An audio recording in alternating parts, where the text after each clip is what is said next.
This is Cerebral Cinema. Movies of the mind. The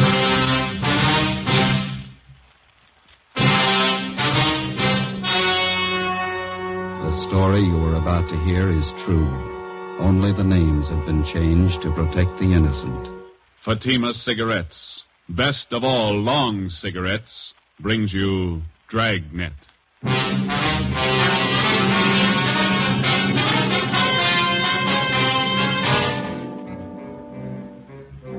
You're a detective sergeant. You're assigned to homicide detail. A woman has been shot to death. The apparent motive, robbery. The killer's still at large. Your job, find him. If you want a long cigarette, smoke the best of all long cigarettes. Smoke extra mild Fatima. Yes, Fatima is the king-size cigarette which contains the finest Turkish and domestic tobaccos superbly blended to make it extra mild, to give Fatima a much different, much better flavor and aroma than any other long cigarette. That's why Fatima has more than doubled its smokers coast to coast. Enjoy extra mild Fatima yourself. Best of all, long cigarettes. It's wise to smoke extra mild Fatima. It's wise to smoke extra mild Fatima.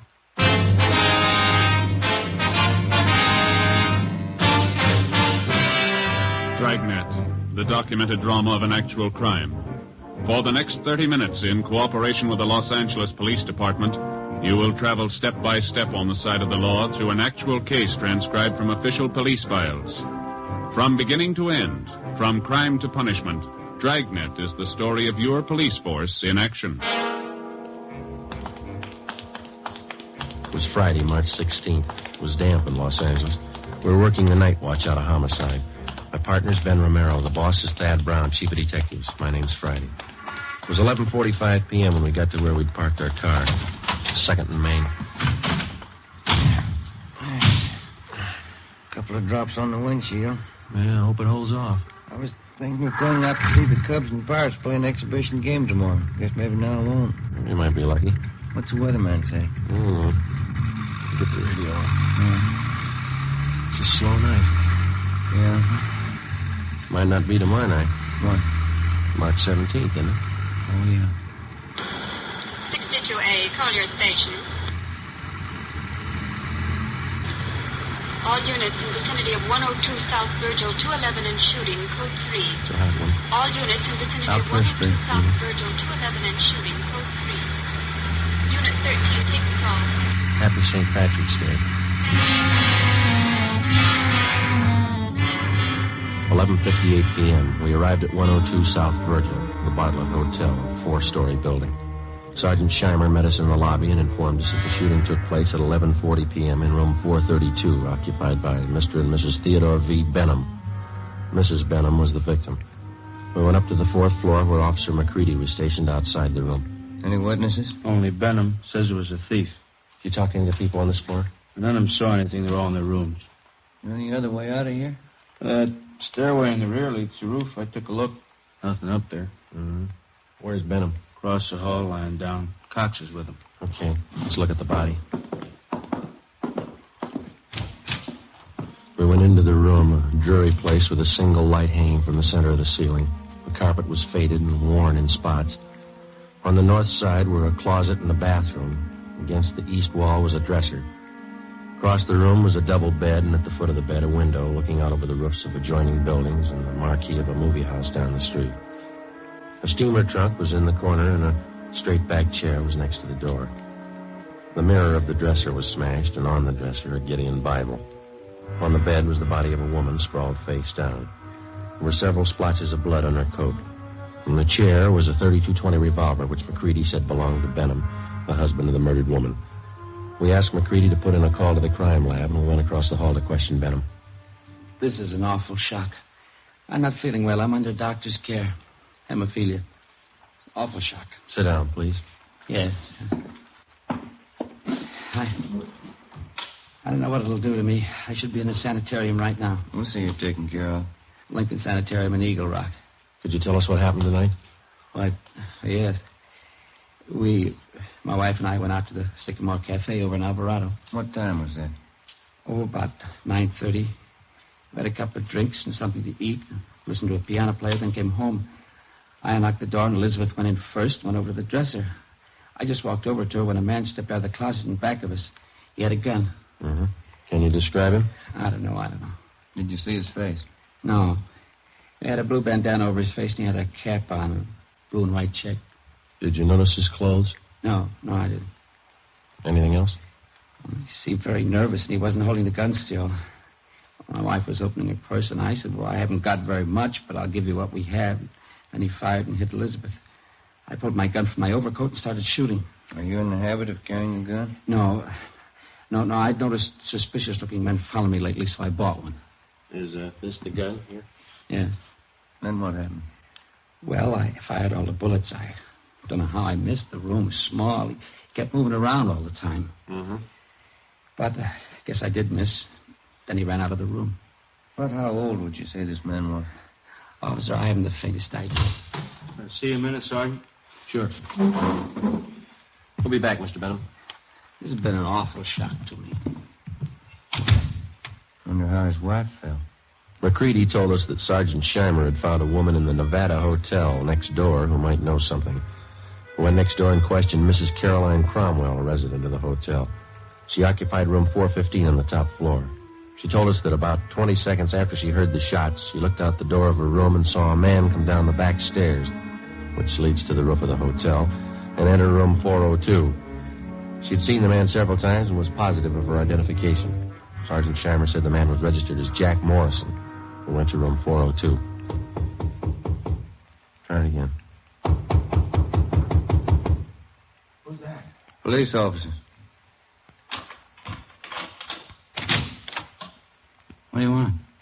I'd like to ask a couple of questions. I was going to bed. We'd like to talk to you. Won't take very long. All right. What do you want to know? How long you been in your room? About 10 minutes. What? Where were you? To the movie? Which one? Right down the street. Why are you asking me all these questions? You been drinking? A little. Not much. Mind if we look around a little? I was out all the time. I didn't know nothing about a shooting. And you won't mind if we look around. You won't find nothing here.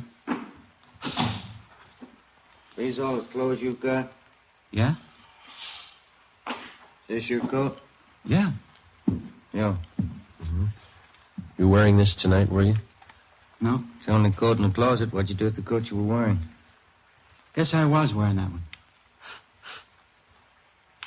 Did you spill it? What? A bottle of whiskey? It broke. How? How do I know? Got a hole here in the sleeve. What'd you do with the broken bottle? Threw it away. Where? I don't know. On the street. Joe, I found something. A shirt. Stuck down between the wall and the bathtub. Looks like blood on it. Is this yours? Where's the shirt you wore tonight? Take off your pajama top. Why? Take it off. All right. But I didn't have nothing to do with that shooting next door.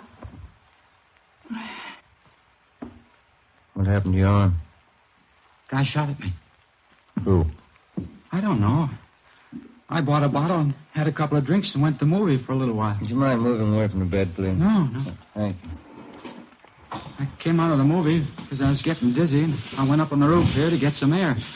While I was standing there, a guy ran across the roof and shot at me. What'd the man look like? I don't know. He came from the roof of the hotel next door and ran into this place. How big was he? It was dark. I couldn't see. What'd you do? Well, after I was sure he was gone, I came down. I was going to have my arm fixed in the morning. Better get your clothes on. Why? Well, you got a pretty bad arm. You better have it fixed up. We'll take you to George Street Receiving Hospital. It's all right. I don't have to go there. Find anything, Ben? No. You got a clean shirt? No. Well, you better wear your pajama top then. Oh, here's something. What did you say your name is? Jack Morrison. Here's a card I found in the closet. It says, Tommy Kane, report for work, Joe's Cafe, 8 o'clock, March 1st. Who's Tommy Kane? That's me. Where are you from? Elgin, Illinois. How old are you? I'm 22. Why'd you leave Elgin? No work. I've been bumming around. You ever been arrested? I was picked up on a vague charge a month ago. Here? Yeah. I don't know why you guys are bothering with me. When somebody gets shot, we bother.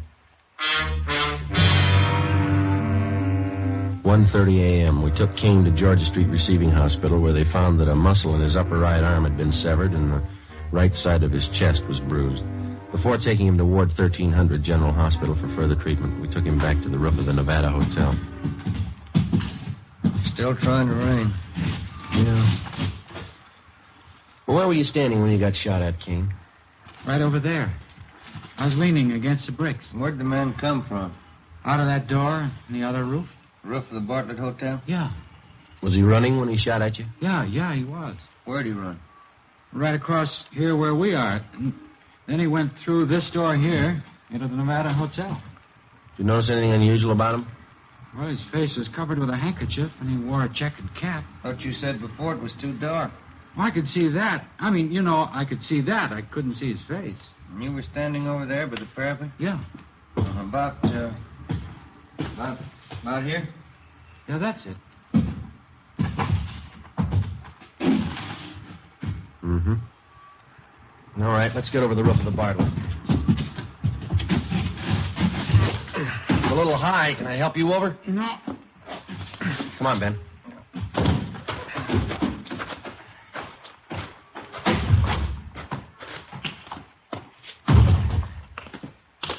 You ever been in this hotel before, Kane? No. Everything all right, McCready? Yeah. Crime lab's here. Checking the murder room. Benham awake? I think so.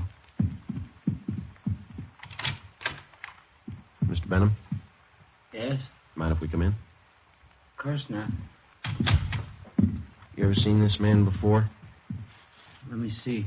Can you stand over there in the light? My eyes aren't as good as they used to be. Okay. Move over there. How's that? That's better. This the man who shot your wife? No, that's not the man.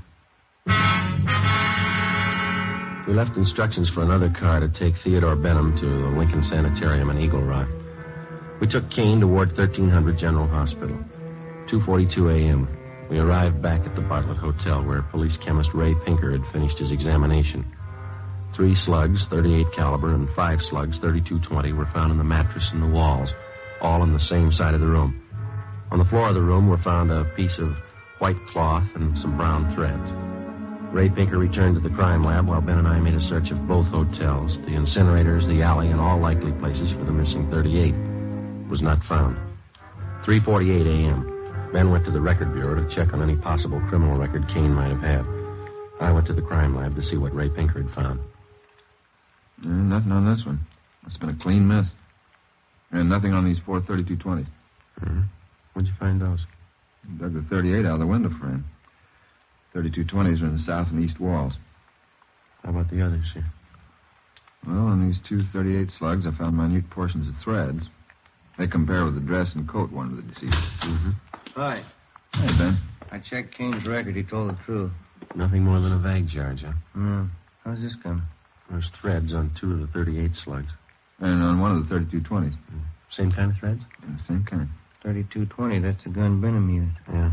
Did you check the cloth yet? I will right now. Benham must have been shooting an awful while. Where'd you find that 32-20 slug, Ray? On the floor near the bed. Nothing on any of the other 32-20s. No. Yeah, this piece of cloth matches the shirt. How about the coat and those threads? Got only a couple of threads that might match. Let me have the coat. Here you are. We better have Benham take another look at Kane, huh? Yeah, I guess so. I could use a cup of coffee. How about you? As soon as we get finished. How about it, Ray? You better make it. Yeah, they match. Well, that's it, huh? Oh, one more thing. Yeah? Fresh stains on the carpet of that room. What kind? Whiskey? March 18th, we picked up Benham at Lincoln Sanitarium and drove him to the General Hospital. 3 times he asked us to stop someplace so he could have a drink. We told him he'd have to wait. We arrived at Ward 1300 at 1:40 p.m., and Kane was brought out. Take a good look, Mr. Benham. No, that isn't the man. I'm sure of it. All right, Kane, tie this handkerchief over your face. No, this way. That's right. Now put on this cap. Okay, now stand over there, please. Now a little further. That's good. All right, Mr. Benham? You know, his eyes and forehead look a little familiar, but I don't know. Well, my nerves are all shot. I can't be positive. I'm a sick man. All right, Kane. Wish I could help you, boys. So do we. Come along, please. You don't have to take me back to the sanitarium. Just take me to a streetcar. I'll make it all right. We'll take you. Sergeant, Yeah, can I see you a minute? sure. Yeah? Did you notice anything when you first brought Kane out of the ward? No. You must have been closing the door. Yeah, I was. And that man, Benham, you winked at him.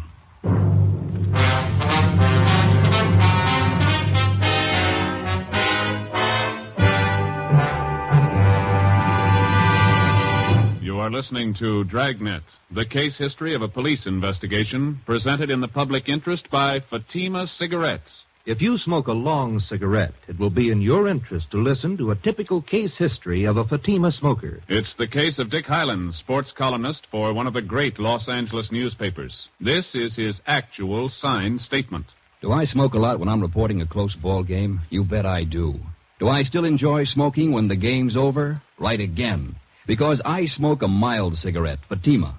No other king-size cigarette tastes so good, is as mild as Fatima.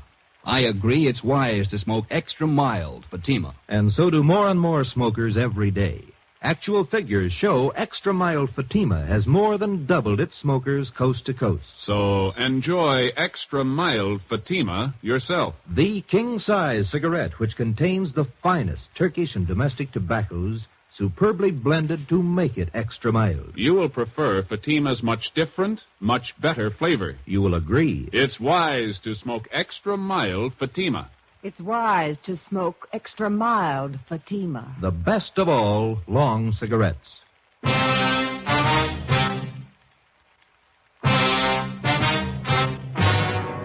We took Benham back to his sanitarium. On the way, he asked if he could be excused from testifying at the inquest and preliminary hearing. We told him it couldn't be done.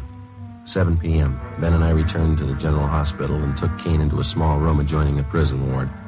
After 3 hours of interrogation, he stuck to his story. Cigarette, Kane? Thanks. How's the arm? All right. Hurts a little now.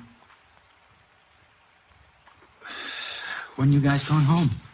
When we get a straight story. I've been telling you all I know. Yeah, you've been telling us the same story for 2 days, but it doesn't hold water. What do you mean? How do you account for the fact that parts of your clothing were found in that room? I told you before. You must have made a mistake. No, it's no mistake. And Mr. Benham's starting to think he recognizes you. What? Why'd he wink at you? He didn't wink at me. We got somebody here who saw him. And he seems to think whoever did the shooting didn't take the gun with him. When we drove him back to the sanitarium, he asked us if we found it yet. He thinks we will. How long has Benham lived in L.A.? A long time. How long? Why do you want to know how long he's lived here? Is the dead woman really his wife? Well, certainly she's his wife. Why? Where's he been since the shooting? In the sanitarium in Eagle Rock. What's the matter with him? Hemophilia. You know what that is? No. You sure that was his wife? Positive. She wasn't a stool pigeon? Stool pigeon? Where'd you get that idea? You guys never saw her before? Never. You never heard of her? Kane, what's eating you? Did you check on her? We always do. You don't make mistakes on anything like that, do you? Not off. Look, she was a pretty nice woman from all we could find out. Happily married for 30 years. Something's wrong. What, Kane? What's wrong? Hold set up. Yeah? Yeah. What'd Benham say about me? We told you. He says you look a little bit like the man. Did you say anything else? He winked at you, Kane. Why? She wasn't a bad-looking woman. Wasn't she, Kane? All right, now how about it? You guys swear that was his wife? Yeah. Okay, I'll tell you where the 38 is. Where? The mattress on the roof of the Nevada Hotel.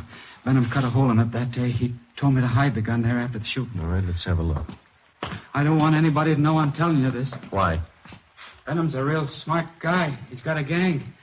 He's in on it as much as I am. Yeah? He double-crossed me. He tried to kill me. If I'm going to jail, he's going with me. Maybe he will. Kane told us that he had known Benham for about 2 months. During that time, Benham helped him along by giving him a couple of dollars every once in a while. On March 11th, Benham got Kane a room in the Nevada Hotel and gave him $20 to buy a gun, which Kane did. On March 15th, he gave Kane a blue bandana and a checkered cap. On March 16th, he told Kane that he'd been sent by a gang in Chicago to kill a woman who was a stool pigeon. He promised Kane $100 for his help. Early that evening, Benham told Kane how to enter their room and where to hide. When they came home, Benham stood by the door. Kane stepped out of the closet and, after a few words, shot the woman. As he moved toward the bed, Benham started shooting at him. Kane ran from the room and hid the gun in the mattress on the roof, then went to his room and flushed the cap and bandana down the drain. 11:15 p.m. Ben and I found the gun where Kane said it would be. 38 Special Detective Colt revolver, 2-inch barrel, number 381327. 11:52 p.m. We checked and found no evidence that Benham belonged to any kind of a gang. March 19th, 9 a.m. Ben and I reported into homicide and picked up Captain Steed. We went over to Dr. Wagner to learn his autopsy report. It showed that the deceased had been shot 3 times. 2 .38 slugs and 1 .32-20 were recovered from the victim's body. They were initialed for evidence. 8 p.m. Captain Steed, Ben, and I went to the sanitarium and told Benham that there were a few angles we wanted to clear up before the inquest next morning. Benham got dressed, and we drove back to the Bartlett Hotel. It was raining. I'm still trying to remember what happened. I was very shocked that night. Yeah, I suppose you were. Well, sometimes my memory comes back for a little bit. The red light? Yeah, I see. You know, the man who did the shooting knew you lived in room 432, and he knew you'd be gone that night. How do you suppose he figured that out? Well, I've been noticing that a lot of men had been following me. Suspicious-looking men. I told that to Sergeant Friday, didn't I, Sergeant? Yeah, that's right. Must have been one of them. You ever give money to characters on the street so much they might follow you? Hey, that must be it. Many times I used to do that. I'd be nice to them, they'd try to make friends. You remember any of them? Yeah, I do. There was old man Dorsey, and Jolly Swanson, and a fellow named Kane. Blaine? Kane? Yeah, that's it, Kane. There you are. The young man you took me to see in the hospital. I'm thinking, I believe that's Kane. Are you sure? Quite sure. He's the burglar. What makes you think he was a burglar? Well, what else would he be? He didn't rifle any of the drawers or steal anything, did he? Must have got there just before us. Did you have anything important there? I have some insurance policies. And your wife? Yeah. How much? Oh, one policy for $4,000 and 2 for $2,500 each. Who's the beneficiary? Well, I am. We took Benham up to room 432, where he got out the insurance policies on his wife and showed them to us. Then Captain Steed asked him to reenact the shooting. Benham acted as the killer, I played Benham, and Ben acted as his wife. Well, the man was over here in the closet. My wife and I came in that door, and then my wife went over to the dresser. Oh, over here? Did you turn on the light? Oh, yeah, and then I closed the door and went over behind her. Like this? Oh, she was closer to the bed. Here? Yeah. Were you standing next to her? Yeah. Did you start to take off your coat? Well, I was just going to when this man stepped out of this closet here. How far? Oh, here. Yeah, right here. Then what? Well, he held the gun in his hand and asked how much money we had, and Elizabeth said we didn't have much. From here? Yeah, but she turned around. Like this? Yeah, that's it. What happened then? Well, then I said I haven't got very much, but I'll give you what we have, and started shooting. Yeah, but you said before that your wife started looking in her purse. Yeah, that's it. She did. I forgot. And that made him think she was going after a gun. How do you know? Well, I suppose that's what he thought. He shot, and Elizabeth fell on the bed. I pulled out my gun and started shooting, and the man ran out the door, and that's all. That's exactly what happened, huh? Just as I remember it. Will I help you? Not very much. What's the matter? Well, if you were standing where I am, there'd be bullet holes on that side of the room there, wouldn't it? They're all on this side. I see. I got it. Come with me. Where are you going? On the roof. What for? I want to show you something. It's raining. There are 2 umbrellas in the closet. I'll get them. Why do you want to go up there? I think I know where that gun might be hidden. I'll bet it's there. Here, you take this umbrella. Thanks. We'll take this one, Captain. Let's go.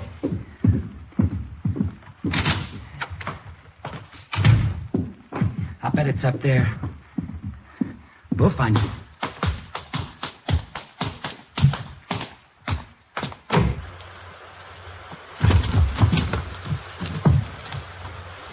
You got your flashlight, Ben? Yeah. Should be around here somewhere. What? The mattress. My wife used to take sunbaths on it. Where would it be?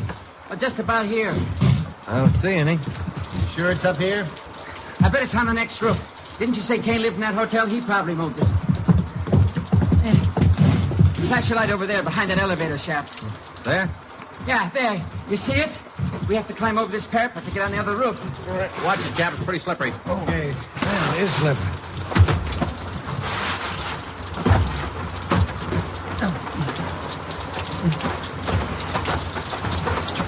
This mattress here?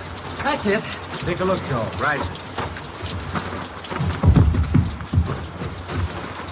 No, nothing here. Did you look all around there? Did you look in the corners? No. Well, that'd be a good place to hide a gun, don't you think? Here, let me see. There might be a hole cut in one of them. Oh, maybe the other corner. No. Well, maybe this one. Yeah, you see, the mattress has been cut. No. No, it's got to be here. Where is it? It's here, I tell you. It's here. I know it's here. I'll find it. I'll find it. You wait. You'll see. I'll get it.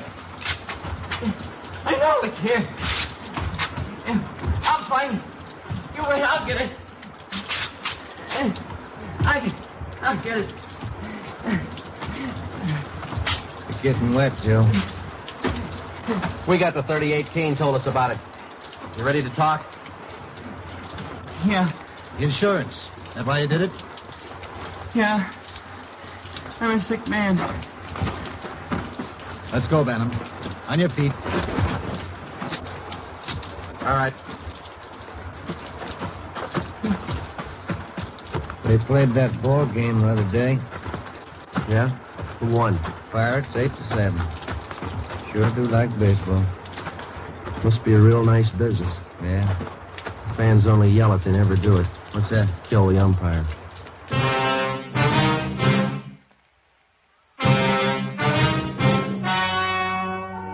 The story you have just heard was true. Only the names were changed to protect the innocent. On July 2nd, trial was held in Superior Court, Department 89, City and County of Los Angeles, State of California. In a moment, the results of that trial. It's amazing how many long cigarette smokers are changing to extra mild Fatima. Here is the actual report. From coast to coast, extra mild Fatima has more than doubled its smokers. Yes, more and more smokers every day are discovering that Fatima is the king-size cigarette that is extra mild. Extra mild because it contains the finest Turkish and domestic tobaccos superbly blended to make it extra mild, to give it a much different, much better flavor and aroma. Enjoy extra mild Fatima yourself. Best of all long cigarettes. It's wise to smoke extra mild Fatima. It's wise to smoke extra mild Fatima.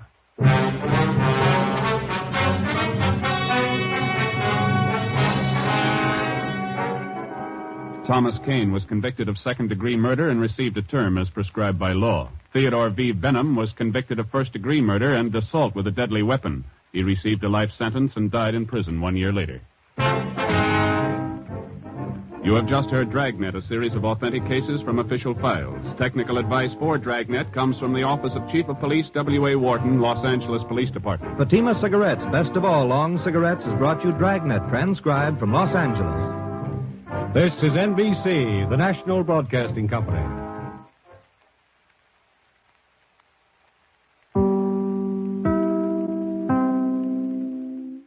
Cerebral Cinema hopes you have enjoyed this movie of the mind.